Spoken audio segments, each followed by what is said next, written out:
Hey Mark, we're back again for another episode of Strategy and Conversions. I think this is episode 4 now. Oh yeah, Yeah, yeah, we're flying. I mean, it's funny though because obviously, like, as you know, we just kind of hit record and have a chat. But we usually just kind of go, what topic should we speak of? And we haven't done that today. no, Uh, okay. I don't know, but is there a topic you want to speak of or anything? No, not that comes to mind, but just what's happened for you this week? Is anything? What have you noticed has happened come up this Gone week? on? What's gone on? Probably loads of things. You know what it's like. Yeah. All different ideas always come in. You know what, mate? What one thing that did come into my mind this morning? I did a little kind of post on this. Is I got up this morning. I went for a run. Okay. I try now and again. I love weights and doing that whole kind of physical exercise. Cardio, I'm rubbish with. Um, but I went for a run this morning. I've kind of done a few runs in the past month, and I got to that point today where it was tough. I kind of hit that wall where I was just like, Right. you know what, this has been tougher than the other ones. I ran a little bit faster and a little bit further than what I have done before. My legs started to swell up and everything. And Wow. Okay. and I always do this. It's just is a repeat for me every year. Is that it gets to spring, and I think I should start to do some running. Lose a bit of timber or whatever, just feel a bit better.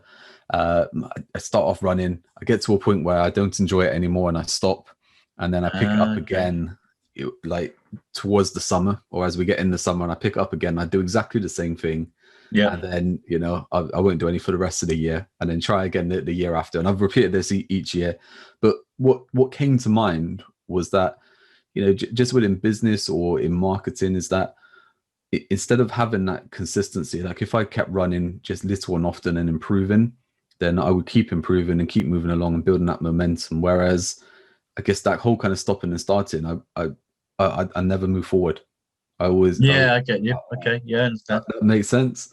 Yeah, it does. It's interesting actually. You talk about that because there is a thing called the upper limit problem, um, and I was reading about it recently, and also I've been after my coach. I also heard about it as well. So this concept, if you like, comes from the Big Leap, a book called The Big Leap, and it's where everyone has these little gremlins, if you like, that keep people within their comfort zone, and this is applicable to any part of life and business as well. And interesting about your running, because this has happened to other people I've spoken to as well, where they haven't done much for a while, and they're sitting and literally sitting in their comfort zone. The gremlin loves it because you're there.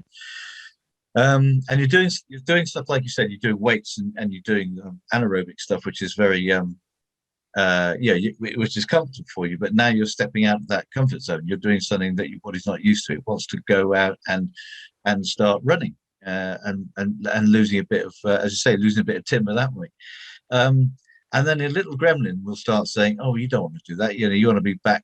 Yeah, you can lift your weights, but you can all be at home and sitting down or whatever." And all the time, your subconscious is telling that little gremlin, "No, no, this is what I want to do. I want to." I want to be, I want to be doing something that I'm not doing that I don't normally do. It's a kind of a change of routine. And the thing is about the mind, the gremlin, it's incredibly powerful, far more powerful than we realize.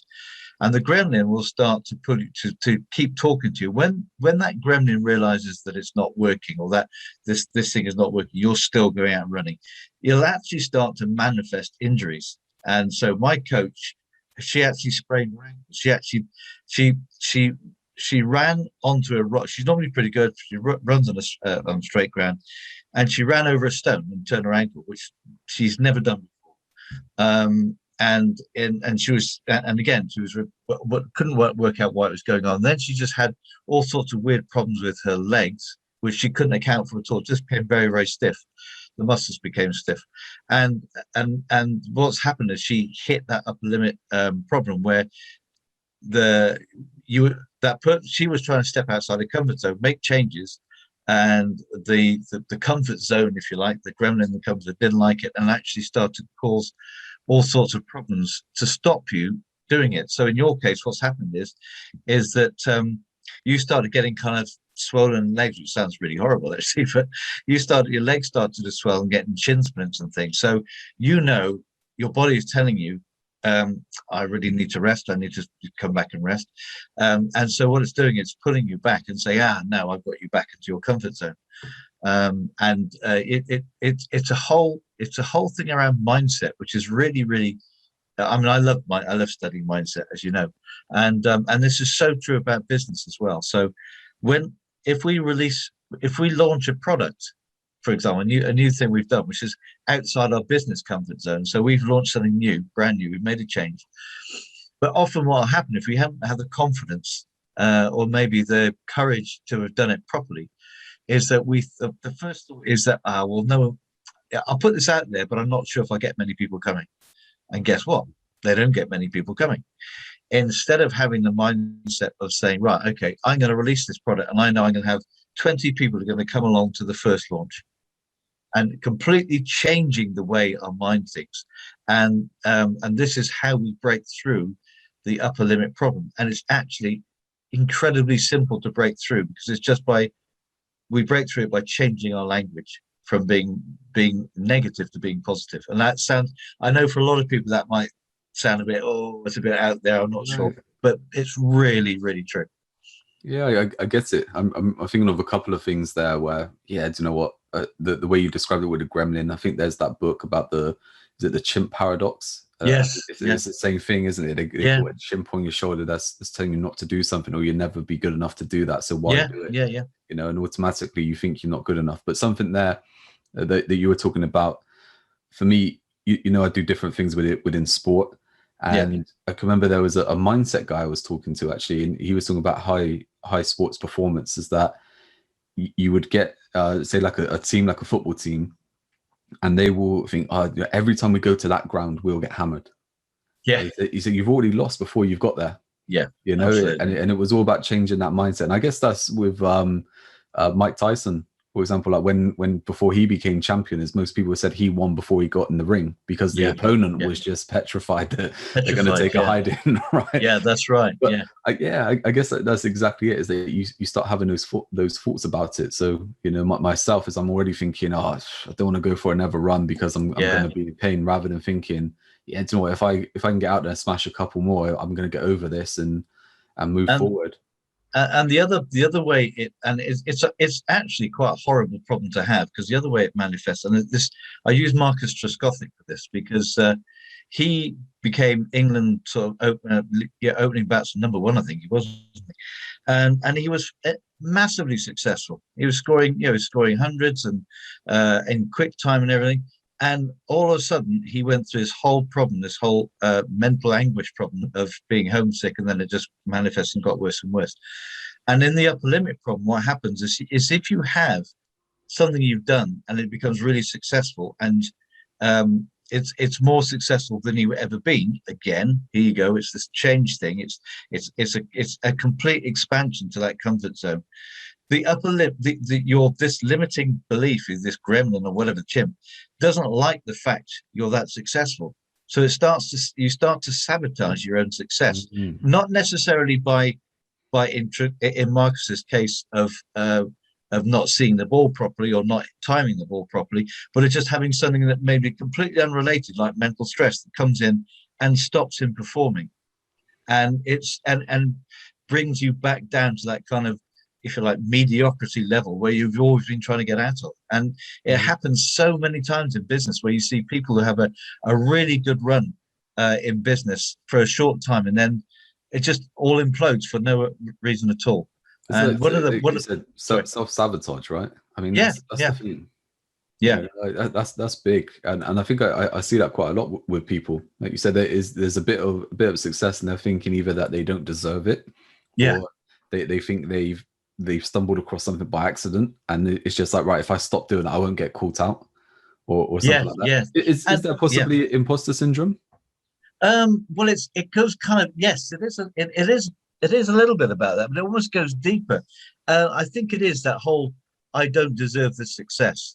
So in Gay Hendrick's book, The Big League, he talks about he was working with Bill Clinton. So Bill Clinton apparently when he was about, I don't know, 10 or 11 or something, was standing in the queue to go and see the White House with his family, I guess. And he said to somebody, "I'm going to be here one day," and you know, roll on a few years, and he was. And apparently, I mean, I don't really follow US politics that closely, but he was incredibly successful at everything. Everything he was doing was kind of turning to gold. Um, and he was an incredibly successful president. And then he just goes and blows it all by having an affair with Monica Lewinsky, and he was saying this was a classic. He was riding so high that he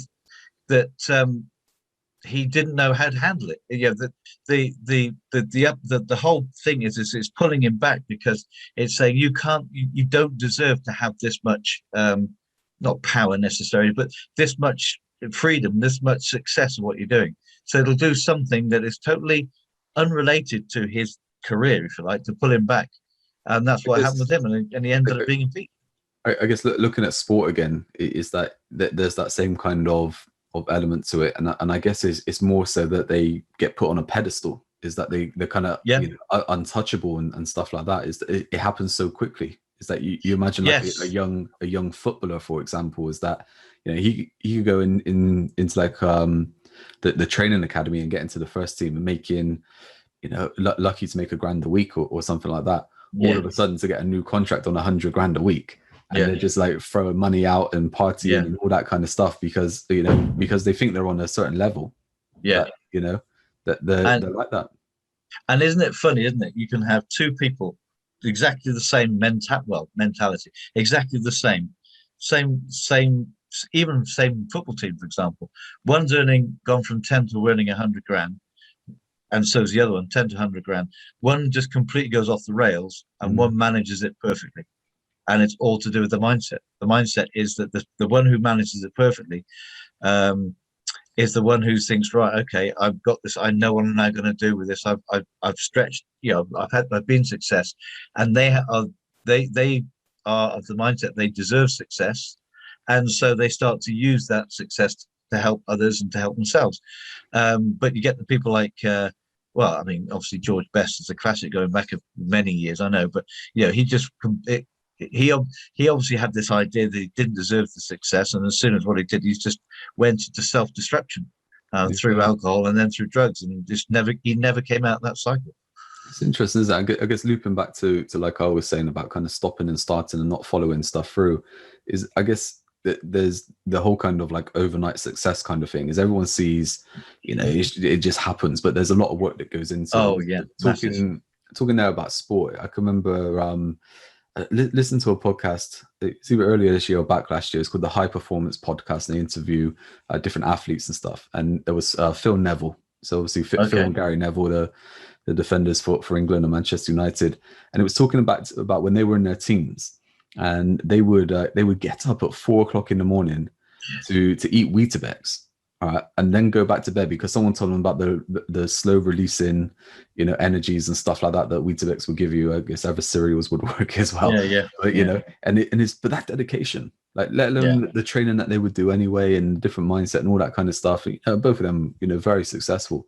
But it's just like it didn't just happen one day. They didn't just go and do it. They put in all that work to get to that level.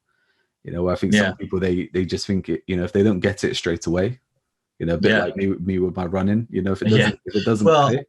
Yes, that's right. I think there is that impact, and I think that's if you could look at, things like books like The Scientation from Jeff Olson, they always talk about these small increments, and I guess you can go too fast, but it's normally because again small increments is you're not pushing that upper limit too far each time. So it's you're expanding that comfort zone, if you like, but you're doing it on a slow basis, and maybe that's partly to do with the whole thing, and and speed.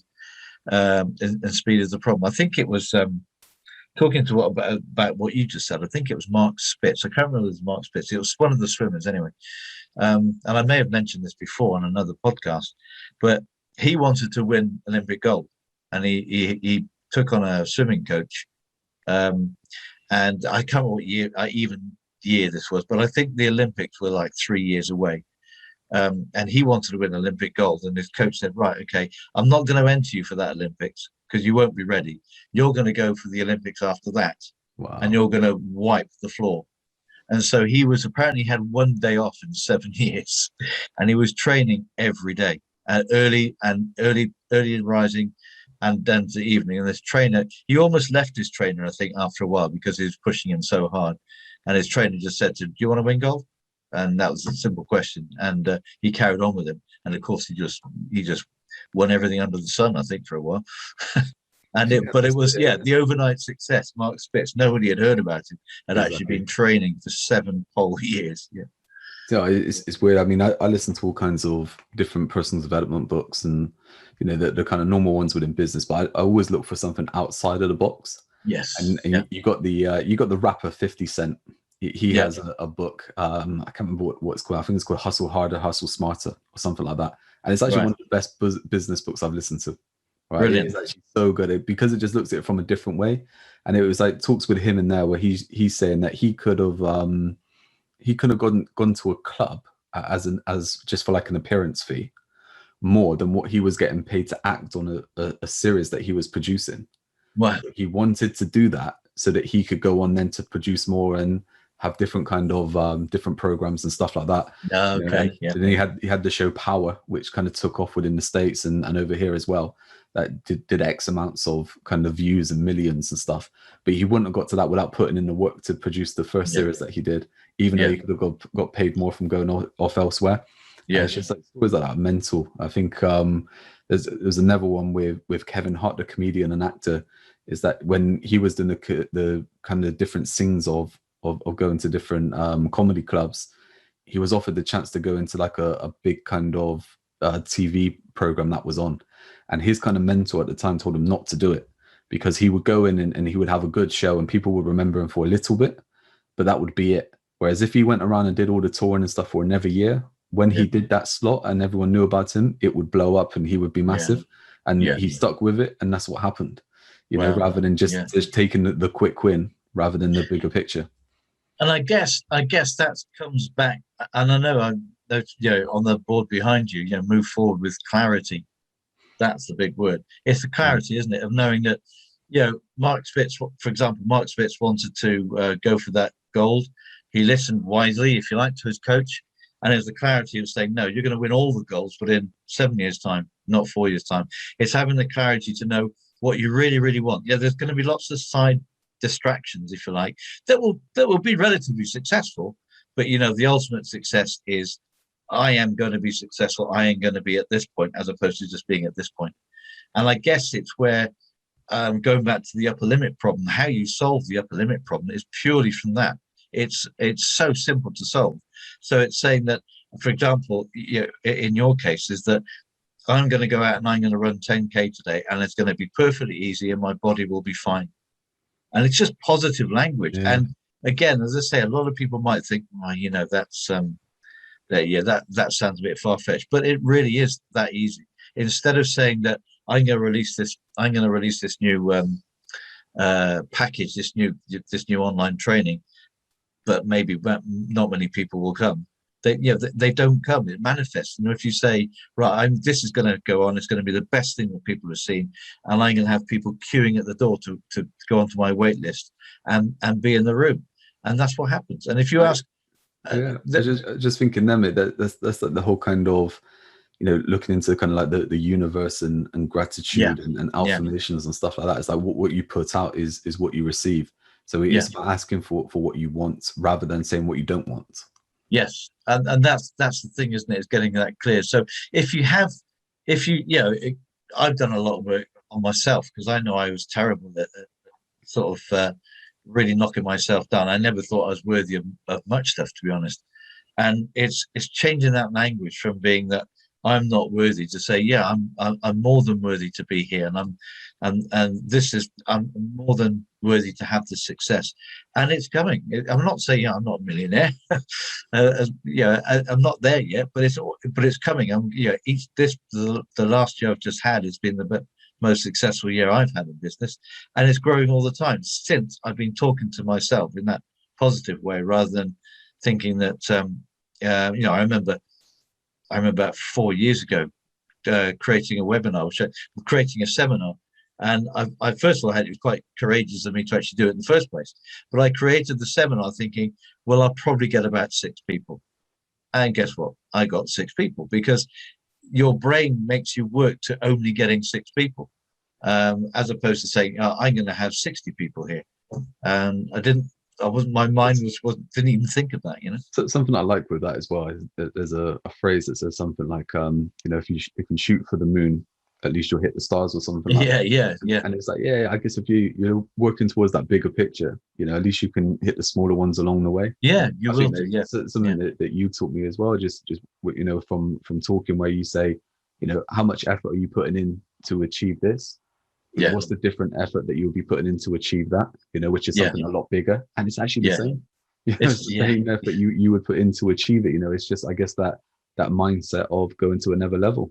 Yeah, it's just, I mean, going back to the whole, conversions and things, as we've been talking about, is really, yes, as you said, converting someone at a certain level and converting someone at a high level, a high tick, if you like, exactly the same effort. All you're doing is you're focusing your mind and your marketing at that higher level people, the people who have that kind of budget. It's no different. It's no different at all. You're probably, the words and the language you use are exactly the same. But instead of dealing with this, the people who don't have the budget for what you want, for what you want this training to deliver, or the value you want to deliver, you're going to these people who have the budget to say, yeah, I can work with that. And all of a sudden, you become successful. And in fact, you would have had the same success down at this level, but it would realize less money, if you like, less cash coming through the door. And that's, I think, where a lot of people need to get this clarity. If they want to raise themselves to a certain level, is where is the market going to be that's going to help them get there?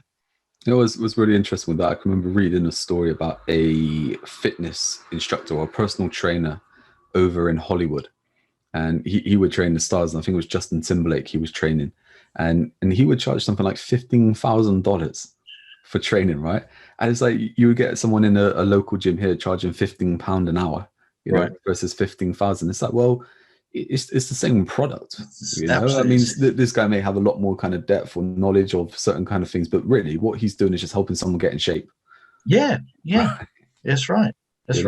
And you'll have professional footballers, isn't it? You have the people say, oh, how can this person possibly justify the amazing salary they earn each week, where you've got somebody who plays in the local semi-pro league who probably earns a 100th of what he's got. And it's purely because they're playing literally on a different field. They're playing in a different field. They're playing, their skills may be better. I accept that their skills are better, but what they've done is they've probably both started from the same place, but one's been happy just to play in his local side, and one person said, I want to go to the top.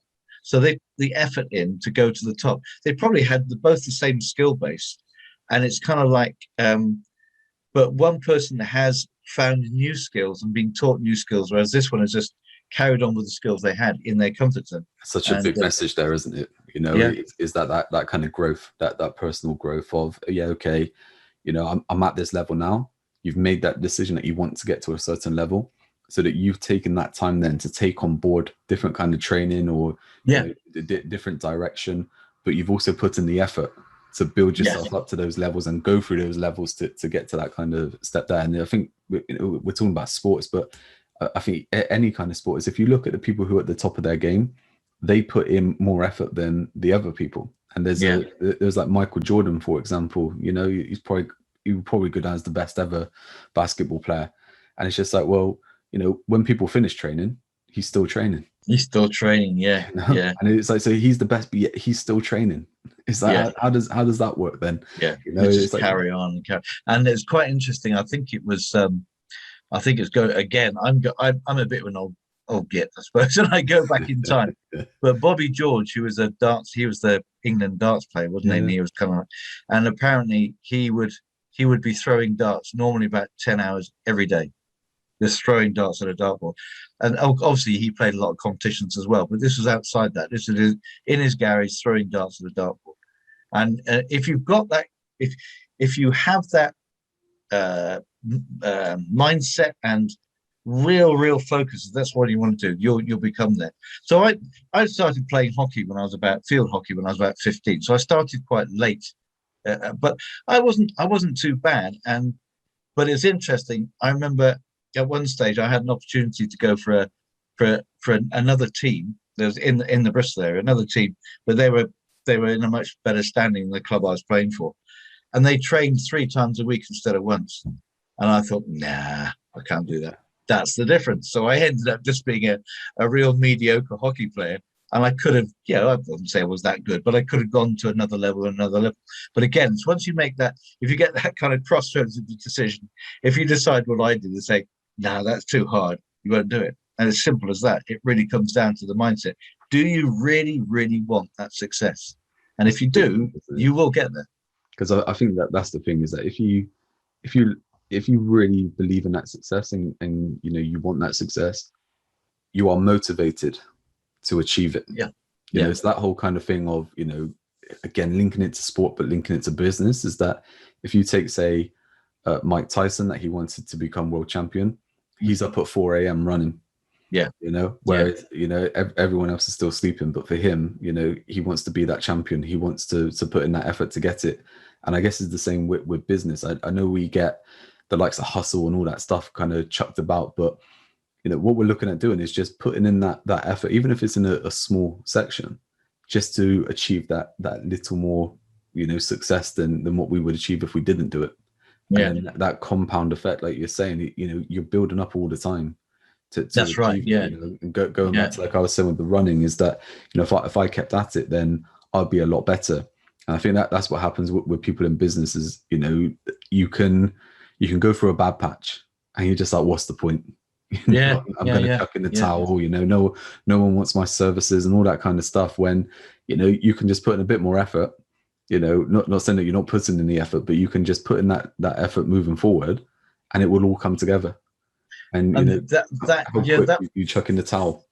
Yeah, and what's so interesting about that, and this is again because I do a bit of business, I do business coaching as well, and what I found in a lot of business, is if people aren't but when business set a goal, so if it might set a goal as I want, I don't know, I want a 500k turnover at the end of the year, okay. And where they are now, they might be doing 50, 75k or something. So the leap is huge for them. Anyway, the leap is not actually that huge, but the leap appears to be huge. And so they might have a bit of success going on. And this comes back to that upper limit problem a little bit. They might have success going on. They get some great, they start getting some really good cash flow coming in, a bit of success coming in. And then it's kind of, because they're not they haven't made that goal from the heart as opposed to they've made it from the head as opposed to from the heart. They then have a bit of cash going on and think, well, I don't need to be pushing for 500,000 turnover. Really, I'm quite happy where I am. And so what they've done is they've dragged the goal all the way down to be where they are. And they said, yeah, I met my goals, but they haven't really.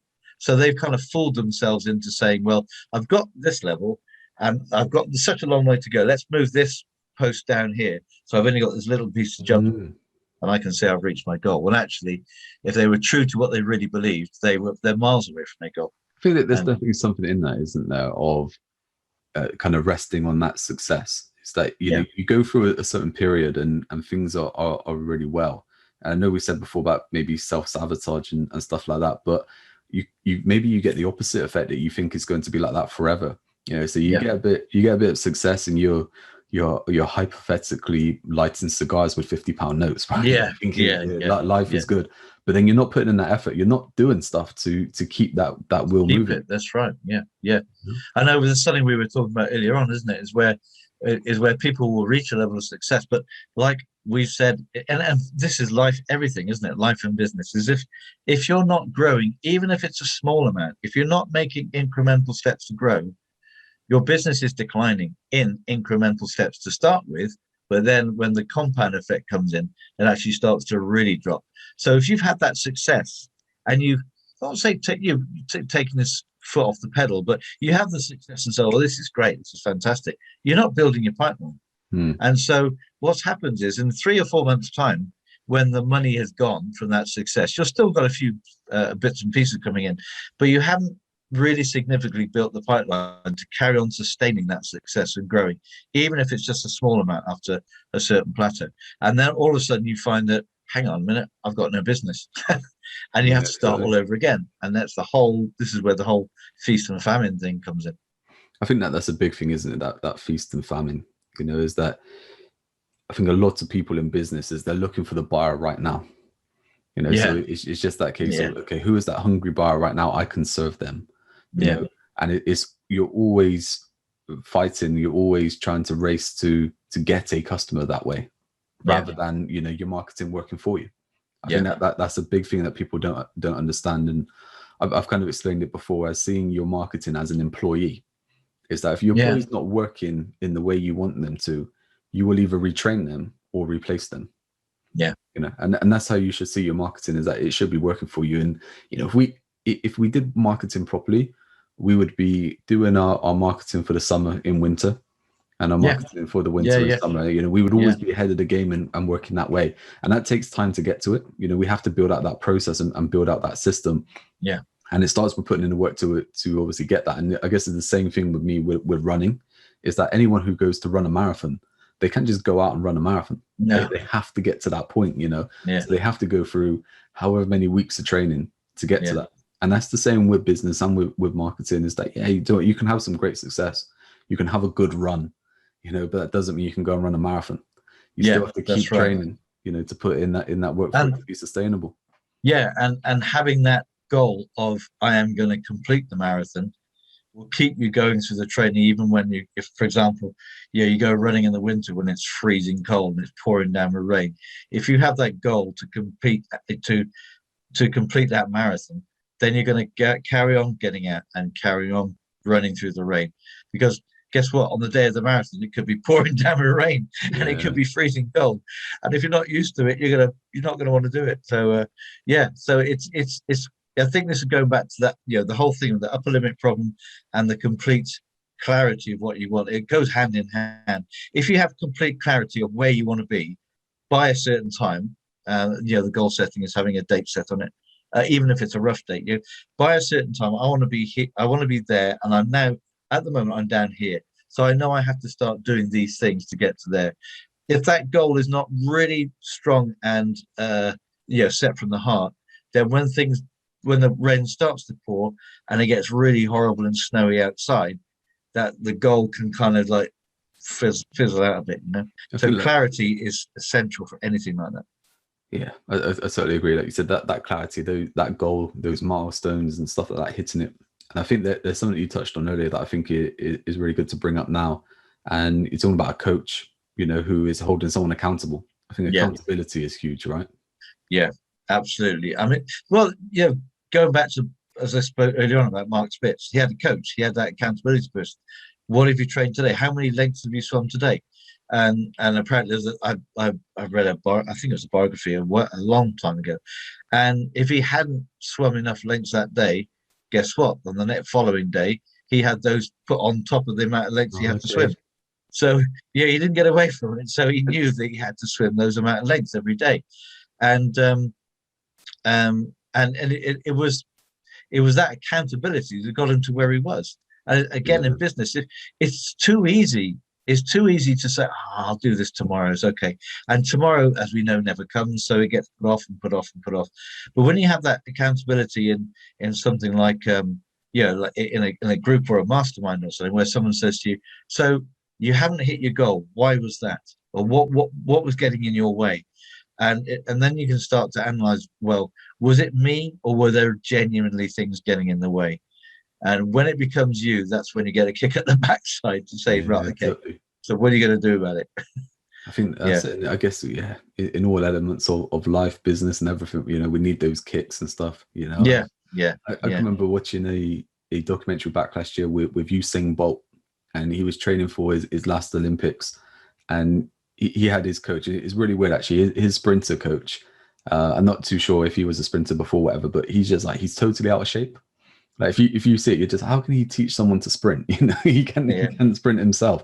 But there's a great part in there where you got Usain Bolt, and he's like, I'm not feeling it today. And the guy's like, you may not feel it on the day of the race.